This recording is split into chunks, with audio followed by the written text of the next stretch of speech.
नमस्कार दोस्तों, एजुकेशन 24 में आपका स्वागत है। दोस्तों आज का वीडियो बहुत ही खास होने वाला है क्योंकि आज के इस वीडियो में आपको हिस्ट्री के एक बहुत ही इंपॉर्टेंट क्वेश्चन का हेडिंग बना करके दिखाऊंगा और बताऊंगा कि हेडिंग कैसे बनाया जाता है। तो आप इस वीडियो को पूरा अंत तक जरूर देखिएगा क्योंकि इस वीडियो से आपको बहुत कुछ सीखने को मिलेगा जो कि बीए एग्जाम में काम करेगा। तो आइए देर न करते हुए वीडियो को शुरू करते हैं और प्रश्न का हेडिंग बना करके सीखते हैं। दोस्तों बीए एग्जाम में किसी भी क्वेश्चन का हेडिंग बनाने के लिए आपको क्या करना है कि सबसे पहले क्वेश्चन को पढ़ना है और पढ़ करके समझने की कोशिश करना है कि क्वेश्चन के अंदर क्या पूछा जा रहा है। क्योंकि जब तक आप क्वेश्चन को पढ़ेंगे नहीं, समझेंगे नहीं, तब तक न तो आप उस क्वेश्चन का हेडिंग बना पाएंगे और नहीं आप उस क्वेश्चन का आंसर लिख पाएंगे। तो सबसे पहले क्वेश्चन को पढ़ना है और पढ़ करके समझना है। उसके बाद दूसरे स्टेप में क्या करना है कि क्वेश्चन के अंदर देखना है कि कौन कौन से पॉइंट दिया हुआ है जिसका इस्तेमाल करके आप हेडिंग बनाएंगे। जैसे दोस्तों यहाँ पे आपका हिस्ट्री का क्वेश्चन दिया हुआ है, अगर आपको इस क्वेश्चन का हेडिंग बनाना होगा या फिर अगर आपको इस क्वेश्चन का आंसर लिखना होगा तब आप क्या करेंगे, सबसे पहले क्वेश्चन को पढ़ेंगे, पढ़ करके समझेंगे। उसके बाद दूसरे स्टेप में क्वेश्चन के अंदर पॉइंट को देखेंगे और तीसरे स्टेप में पॉइंट को लेकर के हेडिंग बनाएंगे।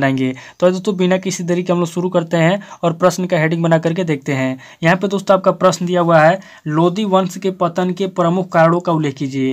यानी कि क्वेश्चन के अंदर कह रहा है कि लोधी वंश कौन था, लोधी वंश का पतन कैसे हुआ, लोधी वंश के पतन के प्रमुख कारणों का उल्लेख कीजिए।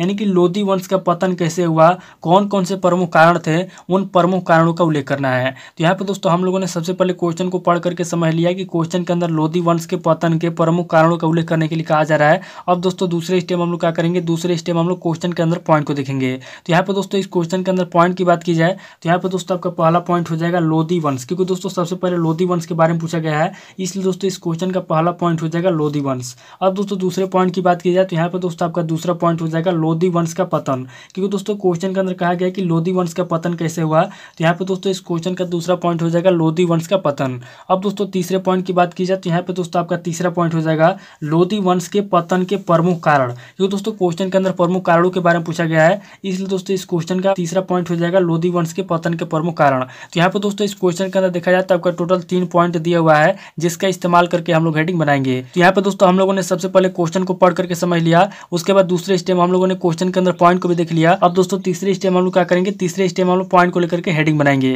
तो यहाँ पे दोस्तों इस क्वेश्चन का पहला हेडिंग हम लोग क्या लिखेंगे, तो दोस्तों मैं आपसे हर वीडियो में बताता हूँ कि किसी भी क्वेश्चन का पहला हेडिंग या तो परिभाषा लिखेंगे, या तो भूमिका लिखेंगे, या तो परिभाषा लिखेंगे, या तो प्रस्तावना लिखेंगे। क्योंकि दोस्तों ये हिस्ट्री का क्वेश्चन है, इसलिए हम लोग क्या करेंगे, सबसे पहले हम लोग इस क्वेश्चन का प्रस्तावना लिखेंगे। तो यहाँ पे दोस्तों हम लोग क्या करेंगे, यहाँ पे दोस्तों हम लोग पॉइंट नंबर 1 देंगे और यहाँ पे दोस्तों पॉइंट नंबर 1 देके हम लोग क्या करेंगे, सबसे पहले हम लोग इस क्वेश्चन का प्रस्तावना लिखेंगे। तो यहाँ पे दोस्तों इस क्वेश्चन का पहला हेडिंग हो जाएगा प्रस्तावना, यानी कि सबसे पहले हम लोग क्या करेंगे, सबसे पहले हम लोग इस पूरे क्वेश्चन का प्रस्तावना लिखेंगे। अब दोस्तों प्रस्तावना लिखने के बाद आपको क्या करना है, यहाँ पे दोस्तों पहले पॉइंट के अंदर आपको कम से कम 8 से 10 लाइन में या फिर आपको जितना भी याद है, यहाँ पे दोस्तों आपको प्रस्तावना लिख देना इस क्वेश्चन का। और यहाँ पे दोस्तों प्रस्तावना लिखने के बाद आपको क्या करना है, यहाँ पे दोस्तों आपको पॉइंट नंबर 2 देना है और यहाँ पे दोस्तों आपको दूसरा पॉइंट देने के बाद आपको क्या करना है, यहाँ पे दोस्तों क्वेश्चन के अंदर जो आपका पहला पॉइंट दिया हुआ है आपको क्या करना है कि पहले पॉइंट को ले लेना है और पहले पॉइंट को लेकर के दूसरे हेडिंग में आपको लिखना है लोधी वंश का परिचय। यानी कि दोस्तों सबसे पहले हम लोग क्या करेंगे, सबसे पहले हम लोग लोधी वंश का परिचय लिखेंगे, लोधी वंश कौन था, उसका शासनकाल कब से कब तक चला। तो यहाँ पे दोस्तों दूसरा हेडिंग हो जाएगा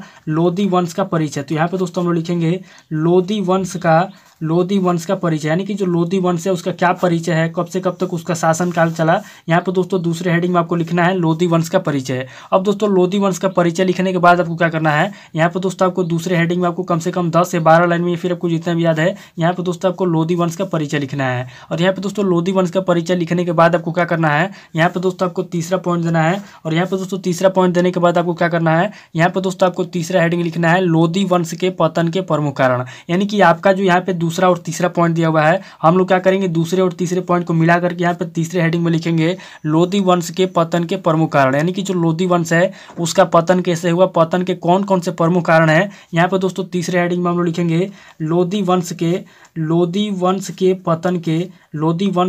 पतन के प्रमुख कारण। यानी कि जो लोधी वंश है उसका पतन कैसे हुआ, कौन कौन से प्रमुख कारण है। यहाँ पे दोस्तों तीसरे हेडिंग में हम लोग लिखेंगे लोधी वंश के पतन के प्रमुख कारण। अब दोस्तों प्रमुख कारण लिखने के बाद आपको क्या करना है, यहाँ पे दोस्तों सबसे पहले आपको तीसरे पॉइंट के अंदर आपको कम से कम 10 से 12 लाइन में फिर आपको जितना भी याद है, यहाँ पे दोस्तों आपको लोधी वंश का पतन लिख देना है। और यहाँ पे दोस्तों लोधी वंश का पतन लिखने के बाद आपको क्या करना है, यहाँ पे दोस्तों आपको पॉइंट नंबर 1 पॉइंट नंबर 2 इस तरीके से करके आपको क्या करना है, यहाँ पे दोस्तों आपको लोधी वंश के पतन के प्रमुख कारणों को स्टेप बाय स्टेप लिखना है। तो यहाँ पे दोस्तों हम लोग क्या करेंगे, यहाँ पे दोस्तों हम लोग पॉइंट नंबर 1 देंगे और यहाँ पे दोस्तों पॉइंट नंबर 1 देकर हम लोग क्या करेंगे, सबसे पहले हम लिखेंगे लोधी वंश के पतन का पहला कारण। तो यहाँ पे दोस्तों मैं आपको बता दूं कि किसी भी वंश के, किसी भी साम्राज्य के पतन में कोई एक कारण नहीं होता है, किसी भी भी वंश और किसी भी साम्राज्य के पतन में बहुत सारे कारण होते हैं। तो यहाँ पर दोस्तों इसका पहला कारण हो जाएगा, यानी कि लोदी वंश के पतन के प्रमुख कारण में पहला कारण हो जाएगा राजनैतिक कारण। यानी कि किसी भी साम्राज्य के किसी भी वंश में जब राजनीतिक कारण, जब राजनीतिक स्थिति खराब हो जाती है तो यहाँ पे दोस्तों उस वंश का पतन हो जाता है। तो यहाँ पे दोस्तों लोदी वंश के पतन का पहला कारण हो जाएगा, पहला प्रमुख कारण हो जाएगा राजनैतिक कारण।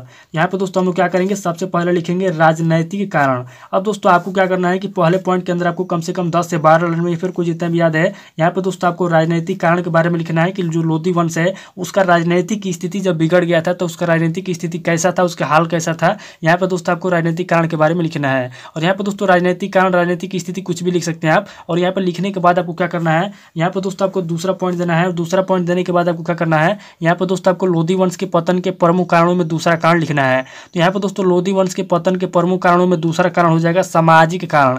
यानी कि जब किसी भी वंश के अंदर सामाजिक अर्थव्यवस्था या सामाजिक जो है कि सामंजस्य स्थापित नहीं हो पाता, कंडीशन में दोस्तों साम्राज्य का विनाश हो जाता है। तो यहाँ पर दोस्तों इसका जो है कि लोदी वंश के पतन का दूसरा कारण हो जाएगा सामाजिक कारण। यहाँ पे दोस्तों हम लिखेंगे सामाजिक कारण। अब दोस्तों सामाजिक कारण लिखने के बाद आपको क्या करना है, यहाँ पे दोस्तों आपको दूसरे पॉइंट के अंदर भी आपको कम से कम 8 से 10 लाइन में या फिर आपको जितना भी याद है, यहाँ पे दोस्तों आपको सामाजिक कारण लिख देना है। यानी कि लोदी वंश के जब पतन हुआ उस समय उसका सामाजिक स्थिति कैसा था, सामाजिक कारण कैसा था। यहाँ पे दोस्तों आप सामाजिक स्थिति, सामाजिक कारण दोनों के बारे में लिख सकते हैं। अब दोस्तों यहाँ पे दूसरा पॉइंट लिखने के बाद आपको क्या करना है, यहाँ पे दोस्तों आपको तीसरा पॉइंट देना है। और यहाँ पे दोस्तों तीसरा पॉइंट देने के बाद आपको क्या करना है, यहाँ पे दोस्तों आपको तीसरा पॉइंट लिखना है। यानी कि लोदी वंश के पतन के प्रमुख कारणों में आपको क्या करना है, तीसरा कारण लिखना है आपको आर्थिक कारण। यानी कि किसी भी वंश, किसी भी साम्राज्य के पतन सबसे बड़ा कारण होता है आर्थिक कारण। यानी कि धन दौलत या फिर खजाने की कमी की वजह से या फिर आर्थिक व्यवस्था, अर्थव्यवस्था की कमी की वजह से जो है कि लोदी वंश का पतन हुआ। तो यहाँ पर दोस्तों हम लोग क्या करेंगे, यहाँ पर दोस्तों तीसरा कारण हो जाएगा आर्थिक कारण। यानी कि किसी भी वंश, किसी भी साम्राज्य का जब आर्थिक स्थिति मजबूत नहीं होती है तो उस कंडीशन में दोस्तों उस वंश का पतन हो जाता है। तो यहाँ पर दोस्तों हम लोदी वंश के पतन के प्रमुख कारणों में तीसरा कारण लिखेंगे आर्थिक कारण। तो यहाँ पर दोस्तों इसका तीसरा कारण हो जाएगा आर्थिक कारण। अब दोस्तों आर्थिक कारण लिखने के बाद आपको क्या करना है, यहाँ पर दोस्तों आपको तीसरे पॉइंट के अंदर कम से कम आपको 8 से 10 लाइन में या फिर आपको जितना भी याद है, यहाँ पर दोस्तों आपको तीसरे पॉइंट के आंसर में आपको लिख देना है। और यहाँ पर दोस्तों लिखने के बाद आपको क्या करना है, यहाँ पर दोस्तों आपको चौथा पॉइंट देना है। और यहाँ पर दोस्तों चौथा पॉइंट देने के बाद आपको क्या करना है, यहाँ पर दोस्तों आपको लोदी वंश के पतन के प्रमुख कारणों में चौथा कारण लिखना है। तो यहाँ पर दोस्तों लोदी वंश के पतन के प्रमुख कारणों में चौथा कारण हो जाएगा सैन्य शक्ति अथवा सैन्य कारण।